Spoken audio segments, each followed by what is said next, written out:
एक महिला चाहती थी कि रोबोट उसके कंधे की थोड़ी मालिश कर दे, लेकिन अजीब बात यह हुई कि रोबोट ने सीधे उसका गला मरोड़ दिया। फिर रोबोट अपने पुरुष मालिक के कमरे में गया, हाथ में शराब की बोतल उठाई और उसे मार डाला।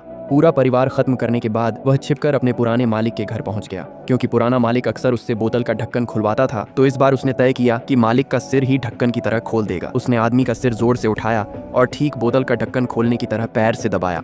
आदमी की पत्नी ने यह सब अपनी आंखों के सामने देखा, लेकिन उसे शोक करने का भी समय नहीं मिला, क्योंकि उसी वक्त रोबोट घर के अंदर उसकी तलाश करने लगा। महिला तुरंत बाथरूम में भागी और सारे नल खोल दिए ताकि पानी से डरने वाला रोबोट पास ना आ सके। लेकिन उसने रोबोट की बुद्धि को कम आंका। रोबोट ने बाथरूम की चीजें उठाकर उसकी ओर फेंकना शुरू कर दिया। महिला फिसल कर गिर गई। तब रोबोट ने उसे घसीट कर बाहर निकाला और लोहे की छड़ से बेहोश कर दिया। जब उसे होश आया तो उसने खुद को कसकर बंधा पाया और सड़क पर फेंका हुआ देखा। तभी दूर से कार की हेडलाइट जली और रोबोट कार चलाकर उसे कुचल दिया। लेकिन लगातार 4 लोगों को मारने के बाद भी रोबोट रुका नहीं, क्योंकि पुराने मालिक के घर में अभी 2 बच्चे जिंदा थे। तभी छोटा भाई कुछ फायदा उठाने की सोच रहा था, लेकिन उसने देखा रोबोट के हाथ में एक इलेक्ट्रिक आरी है। फिर रोबोट ने उसका गला दबाकर जमीन पर पटक दिया और धमकी दी कि वह उसका प्रेमी बने। ऐसी हास्यास्पद मांग मानने का सवाल ही नहीं था।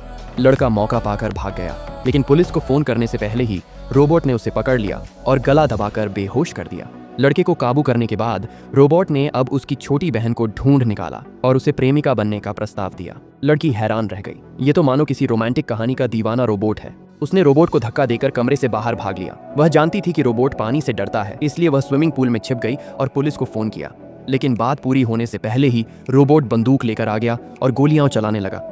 लड़की पानी में डूबकर बचने की कोशिश करने लगी, लेकिन सांस रुकने से उसे ऊपर आना पड़ा। तब उसने दिखावा किया कि वह रोबोट की प्रेमिका बनने को राजी है, असल में भागने के लिए। लेकिन इस बार रोबोट ने मन बदल लिया। उसका सिर पकड़कर उसे फिर से बेहोश कर दिया। जब उसे होश आया तो उसने खुद को एक भूमिगत कमरे में बंधा पाया। पास ही उसके माता पिता के टुकड़े पड़े थे। सौभाग्य से भाई अभी भी जिंदा था। तभी रोबोट कमरे में आया। लड़की ने बेहोशी का नाटक किया। रोबोट भाई को घसीट कर दूसरे कमरे में ले गया और उसे टुकड़े करने के लिए औजार उठाया। उसी पल लड़की ने पानी की बाल्टी उलट दी। पानी छूते ही रोबोट शॉर्ट सर्किट होकर कांपने लगा। गुस्साई लड़की बार बार बाल्टी से उसे मारती रही और घसीट कर बाथरूम में ले जाकर सारे नल खोल दिए। भाई ने याद दिलाया कि जरूर कंप्यूटर से रोबोट का प्रोग्राम मिटाना होगा, वरना वह क्लाउड में अपनी चेतना अपलोड कर फिर लौट आएगा। लड़की कंप्यूटर लेने भागी, लेकिन अचानक रोबोट बाथरूम से बाहर आया और इंसान की तरह दया की भीख मांगने लगा। पर लड़की ने कुछ नहीं सुना।